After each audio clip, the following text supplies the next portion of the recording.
Hey guys, in this video, I'll show you how to add an audio player on your hosting or website. First, log into your account. Once in, on the left panel, go to Website section and select Edit Website beside the one you want to work with. Now for here, we will use a third-party site, so go to commonninja.com and log in or create an account. Once in, click on the Create Widget button. Now, on the search bar, search for Audio and select Audio Player. Now for here, you can now start on adding your track. Click on it on the left panel, and here you will need your audio URL. Now for example, I will use my SoundCloud. So go ahead and select your track, then click on the share icon and copy its URL or link. Now go back to your widget maker and enter the URL in the field provided.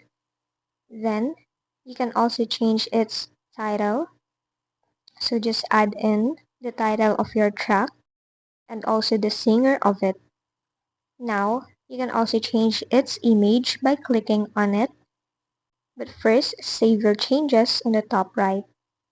Now you can change its image by uploading one, but for here you need to upgrade your plan to proceed. Or you can add a URL of an image you want. Once done, you can play it, and as you can see, your audio will be played from the player.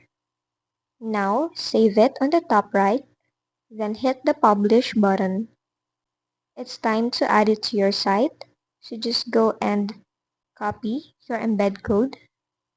Go back to hosting your website builder. Here, go to the section where you want it to be. Then, click on the Elements button at the left panel. Choose Embed Code and drag it to your section. Now, enter your code.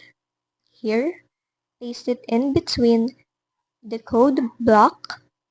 Then, click Embed. Now, as you can see, your audio player will be displayed to your hosting or website. Now just save it on the top right. And that's just basically it. If this video helped you, don't forget to like, subscribe, and hit the bell icon for more tutorials.